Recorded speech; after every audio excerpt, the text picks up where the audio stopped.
कभी ऐसा लगा है कि आप किसी के लिए हमेशा अवेलेबल रहते हो, लेकिन जब आपको उनकी ज़रूरत पड़ती है तो वही इंसान सबसे पहले बिजी हो जाता है। कभी आपने नोटिस किया है, आप कोशिश करते रहते हो, समझौते करते रहते हो, खुद को एडजस्ट करते रहते हो और फिर भी अंदर से खाली महसूस होता है। अगर हाँ, तो हो सकता है आप प्यार में नहीं हो, आप यूज़ हो रहे हो।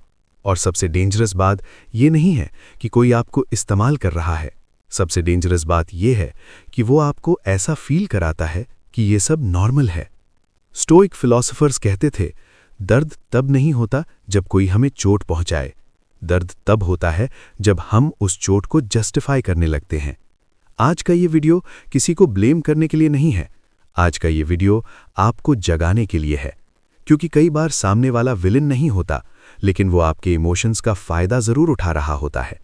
इस वीडियो में हम बात करेंगे 5 ऐसे इशारों की जो क्वाइटली बताते हैं कि कोई इंसान आपको चाहता नहीं, बस आपकी अवेलेबिलिटी, आपकी अटेंशन और आपकी इमोशनल एनर्जी का इस्तेमाल कर रहा है।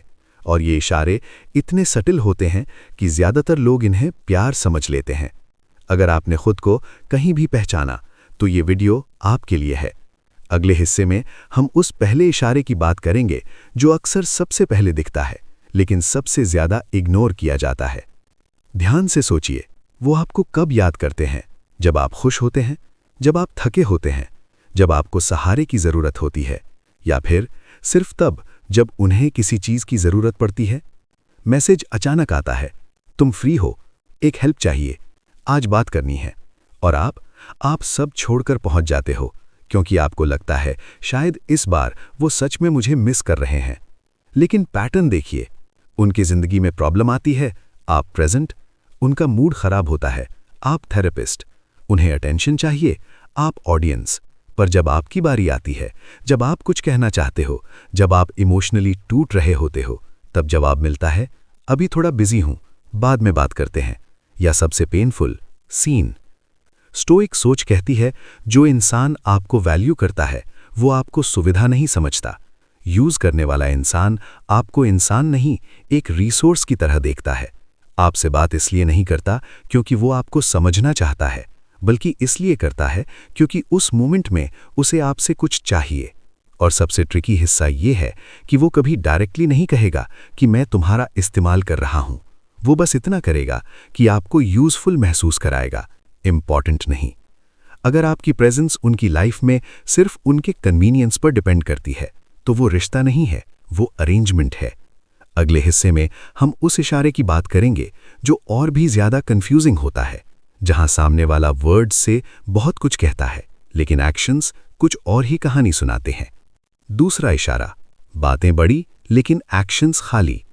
कभी नोटिस किया है, उनकी बातें बहुत हैवी होती हैं। तुम मेरे लिए स्पेशल हो, मैं तुम्हारे बिना नहीं रह सकता, तुम मेरी लाइफ का इंपॉर्टेंट हिस्सा हो। सुनने में अच्छा लगता है ना, दिल को तसल्ली मिलती है, ईगो को भी। लेकिन अब एक डीप सवाल पूछता हूं, क्या उनके एक्शंस भी उतने ही स्ट्रांग हैं? जब आपको उनकी ज़रूरत होती है, क्या वो सच में वहां होते हैं या सिर्फ वर्ड्स भेजते हैं? स्टोइक फिलॉसफी कहती है, कैरेक्टर वही है जो आप करते हो, ना कि वो जो आप कहते हो। यूज करने वाला इंसान वर्ड्स का इस्तेमाल ऐसे करता है जैसे पेन किलर, थोड़ी मीठी बातें, थोड़े प्रॉमिसेस, ताकि आप सवाल ना पूछो। वो जानता है कि आपको रीअश्योरेंस चाहिए, तो वो रीअश्योरेंस देता है, कमिटमेंट नहीं। आप इमोशनली इन्वेस्ट करते जाते हो और वो इमोशनली सेफ रहते हैं। आप प्लान बनाते हो फ्यूचर का और वो एंजॉय करते हैं प्रेजेंट का अटेंशन। ये इम्बैलेंस धीरे धीरे आपको थका देता है। आप खुद से पूछने लगते हो, शायद मैं ही ज्यादा एक्सपेक्ट कर रहा हूं। नहीं, आप ज्यादा एक्सपेक्ट नहीं कर रहे, आप बस ऑनेस्टी एक्सपेक्ट कर रहे हो। अगर किसी के वर्ड्स और एक्शंस एक डायरेक्शन में नहीं जा रहे, तो सच हमेशा एक्शंस में छुपा होता है। अगले हिस्से में हम उस इशारे की बात करेंगे जो आपकी सेल्फ रिस्पेक्ट को धीरे धीरे खत्म कर देता है और आपको पता भी नहीं चलता। तीसरा इशारा, आपकी बाउंड्रीज उन्हें परेशान करती हैं। कभी आपने ऐसा महसूस किया है जैसे आप अगर ना बोल दो तो सामने वाला इंस्टेंटली बदल जाता है?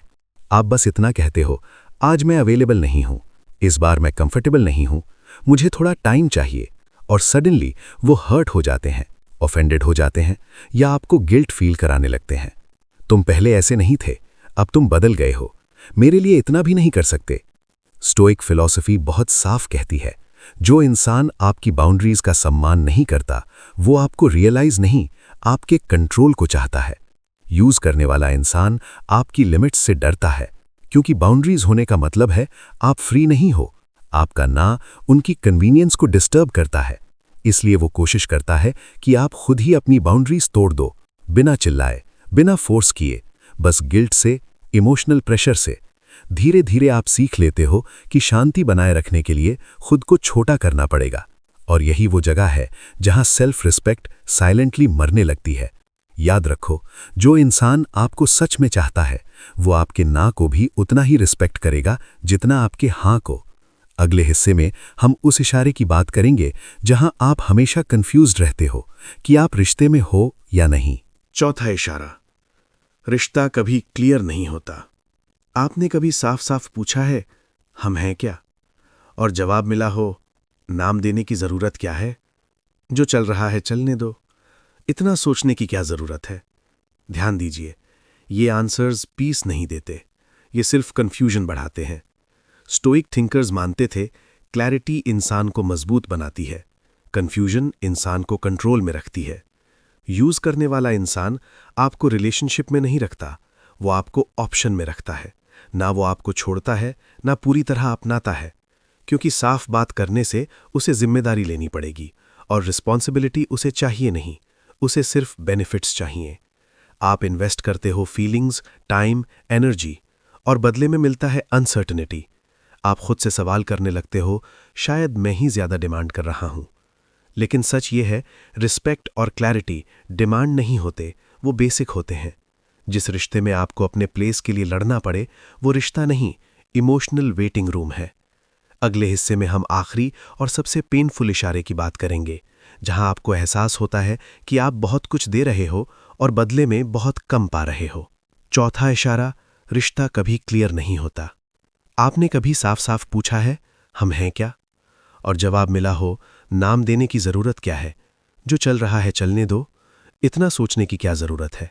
ध्यान दीजिए, ये आंसर्स पीस नहीं देते, ये सिर्फ कंफ्यूजन बढ़ाते हैं। स्टोइक थिंकर्स मानते थे, क्लैरिटी इंसान को मजबूत बनाती है, कंफ्यूजन इंसान को कंट्रोल में रखती है। यूज करने वाला इंसान आपको रिलेशनशिप में नहीं रखता, वो आपको ऑप्शन में रखता है। ना वो आपको छोड़ता है, ना पूरी तरह अपनाता है, क्योंकि साफ बात करने से उसे जिम्मेदारी लेनी पड़ेगी, और रिस्पॉन्सिबिलिटी उसे चाहिए नहीं, उसे सिर्फ बेनिफिट्स चाहिए। आप इन्वेस्ट करते हो फीलिंग्स, टाइम, एनर्जी, और बदले में मिलता है अनसर्टनिटी। आप खुद से सवाल करने लगते हो, शायद मैं ही ज्यादा डिमांड कर रहा हूं। लेकिन सच ये है, रिस्पेक्ट और क्लैरिटी डिमांड नहीं होते, वो बेसिक होते हैं। जिस रिश्ते में आपको अपने प्लेस के लिए लड़ना पड़े, वो रिश्ता नहीं, इमोशनल वेटिंग रूम है। अगले हिस्से में हम आखिरी और सबसे पेनफुल इशारे की बात करेंगे, जहां आपको एहसास होता है कि आप बहुत कुछ दे रहे हो और बदले में बहुत कम पा रहे हो। पांचवा इशारा, आप बहुत देते हो, वो बहुत कम लौटाते हैं।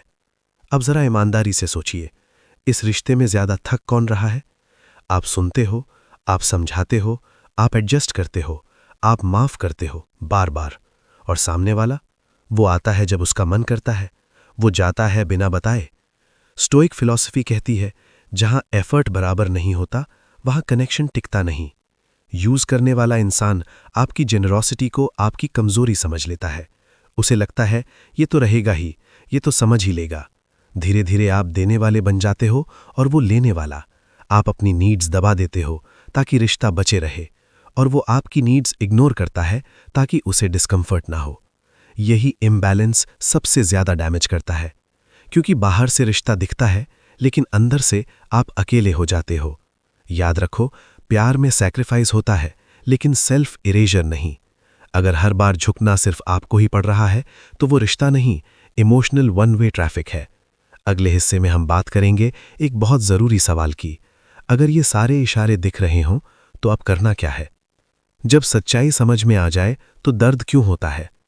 सच्चाई समझ में आना सबसे पहले रिलीफ देता है, और उसके बाद दर्द, क्योंकि अब आप उस इंसान को नहीं, उस इल्यूजन को खो रहे होते हो जिसे आपने खुद बनाया था।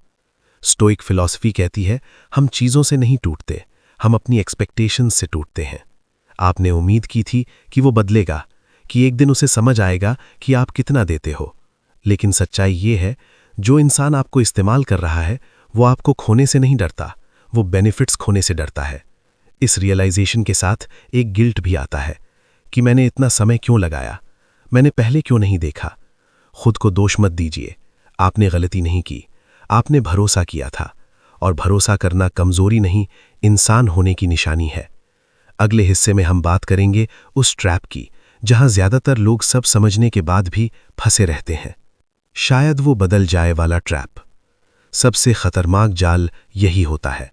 आप सब समझ चुके होते हो, पैटर्न्स दिख चुके होते हैं, रेड फ्लैग साफ होते हैं, फिर भी दिमाग कहता है शायद अब बदले, शायद इस बार सच में समझे, शायद मैं थोड़ा और रुक जाऊं।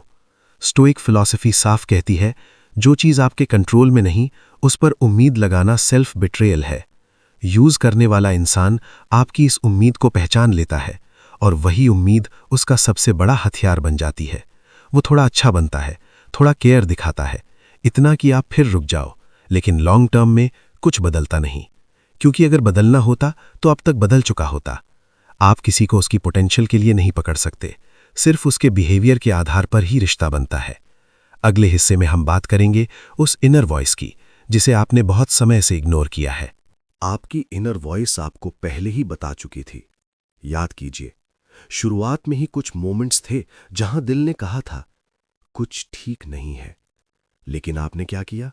आपने खुद को समझाया, शायद मैं ओवरथिंक कर रहा हूं, शायद ये मेरा डर है।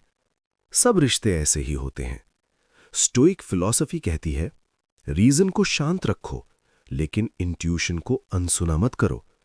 आपकी इनर वॉइस ड्रामा नहीं करती, वो धीरे धीरे सच बताती है, बार बार नहीं चिल्लाती। यूज करने वाला इंसान आपको खुद पर डाउट करना सिखा देता है, ताकि आप उस आवाज पर भरोसा ना करें जो आपको बचा सकती है। इसलिए आज जब आप अनकंफर्टेबल फील करते हो, जब अंदर से भारी लगता है, तो उसे कमजोरी मत समझो, वो आपकी अवेयरनेस है। अगले हिस्से में हम बात करेंगे उस डर की जो आपको सच जानते हुए भी आगे बढ़ने नहीं देता। अकेले हो जाने का डर। सब समझ लेने के बाद भी लोग इसलिए नहीं निकल पाते क्योंकि उन्हें उस इंसान से नहीं, अकेलेपन से डर लगता है। आप सोचते हो कम से कम कोई तो है, अगर ये भी चला गया तो क्या बचेगा? स्टोइक फिलॉसफी कहती है, गलत संगति में रहना अकेले रहने से ज्यादा खतरनाक है। यूज करने वाला इंसान आपके इस डर को महसूस करता है और इसी डर की वजह से आप कॉम्प्रोमाइज करते रहते हो। लेकिन सच ये है, आप पहले से ही अकेले हो, बस किसी की प्रेजेंस ने उस अकेलेपन को ढक रखा है। अकेलापन टेम्परेरी होता है, सेल्फ रिस्पेक्ट का खोना परमानेंट बन सकता है। अगले हिस्से में हम बात करेंगे उस पल की जहां आप धीरे धीरे खुद को वापस पाना शुरू करते हो। जब आप खुद को वापस चुनना शुरू करते हो, एक दिन ऐसा आता है जब आप लड़ना बंद कर देते हो, समझाना बंद कर देते हो, प्रूव करना बंद कर देते हो, और उसी दिन आप खुद को वापस चुनना शुरू करते हो। स्टोइक फिलॉसफी कहती है, जो चीज आपकी शांति छीन ले वो आपकी नहीं हो सकती। यूज होने वाला इंसान आपकी साइलेंस से घबराता है, क्योंकि अब आप रिएक्ट नहीं कर रहे, अब आप चेज नहीं कर रहे, और यहीं से पावर शिफ्ट होती है। आप बाउंड्रीज रखते हो बिना एक्सप्लेनेशन दिए, बिना गिल्ट के। आप समझ जाते हो कि हर सवाल का जवाब देना आपकी जिम्मेदारी नहीं। खुद को चुनना लाउड नहीं होता, वो क्वाइट होता है, शांत पर मजबूत। अगले हिस्से में हम बात करेंगे उस बदलाव की जो बाहर नहीं अंदर शुरू होता है। बदलाव बाहर नहीं अंदर शुरू होता है। जब आप खुद को चुनते हो तो सबसे पहले दुनिया नहीं बदलती, आप बदलते हो। आपका टोन बदल जाता है, आपकी अवेलेबिलिटी बदल जाती है, आपका पेशेंस अब सबके लिए नहीं बचता। स्टोइक फिलॉसफी कहती है, शांति तब आती है जब आप वो लड़ाइयां छोड़ देते हो जो कभी आपकी थी ही नहीं। पहले आप हर मैसेज का इंतजार करते थे, अब आप अपने समय का सम्मान करते हो। पहले आप ओवर एक्सप्लेन करते थे, अब बस ऑब्जर्व करते हो। और यहीं पर एक सच्चाई सामने आती है, जो इंसान आपको इस्तेमाल कर रहा था वो आपको तब पसंद करता था जब आप खुद से दूर थे। अब जब आप ग्राउंडेड हो, प्रेजेंट हो, क्लियर हो, उसे वो वर्जन अनकंफर्टेबल लगता है। और ये अच्छी बात है, क्योंकि इसका मतलब है आप अब किसी की जरूरत नहीं, खुद की जिम्मेदारी बन चुके हो। अगले हिस्से में हम बात करेंगे उस रिएक्शन की जो सामने वाला तब दिखाता है जब उसे एहसास होता है कि आप अब उसके कंट्रोल में नहीं हो। जब सामने वाले के मास्क गिरने लगते हैं, जैसे ही आप बदलते हो, जैसे ही आप ज्यादा सवाल नहीं पूछते, जैसे ही आप हर बार अवेलेबल नहीं रहते, सामने वाला बदलने लगता है। कभी वो अचानक बहुत स्वीट हो जाएगा, कभी बोलेगा तुम तो अब पहले जैसे नहीं रहे, कभी गिल्ट देगा, कभी डिस्टेंस। स्टोइक फिलॉसफी कहती है लोग आपको तब तक पसंद करते हैं जब तक आप उनके नैरेटिव में फिट होते हो। यूज करने वाला इंसान आपको शांत नहीं देख सकता, क्योंकि आपकी शांति उसके कंट्रोल को एक्सपोज कर देती है। यही वो मोमेंट है जहां सच साफ दिखता है। अगर कोई आपको सिर्फ तब चाहता था जब आप टूटे हुए थे, तो वो आपको नहीं, आपकी कमजोरी को चाहता था। अगले हिस्से में हम बात करेंगे कि क्यों दूर जाना क्रुएल्टी नहीं, सेल्फ रिस्पेक्ट है। दूर जाना स्वार्थ नहीं, सेल्फ रिस्पेक्ट है। एक बात याद रखना, हर इंसान जो आपकी लाइफ से जाता है वो लॉस नहीं होता, कुछ लोग लेसन होते हैं। स्टोइक फिलॉसफी कहती है आप किसी को खोते नहीं हो, आप सिर्फ वो छोड़ते हो जो आपके लायक नहीं था। दूर जाना क्रुएल्टी नहीं है, दूर जाना ईगो नहीं है, दूर जाना हार नहीं है, दूर जाना खुद को बचाने का एक्ट है। जिस दिन आप ये मान लेते हो कि आपका टाइम, आपकी एनर्जी, आपकी फीलिंग्स कीमत रखती हैं, उस दिन से कोई आपको इस्तेमाल नहीं कर सकता। आपको चेज करने की जरूरत नहीं, आपको कन्विंस करने की जरूरत नहीं, आपको प्रूव करने की जरूरत नहीं। जो आपको सच में चाहता है वो क्लैरिटी देगा, वो एफर्ट देगा, वो रिस्पेक्ट देगा। और जो नहीं देता उसे छोड़ने का हक आपको पूरा है। अगर इस वीडियो में आपने खुद को कहीं भी पहचाना तो कमेंट्स में बस इतना लिख दो, आई चूज माई सेल्फ।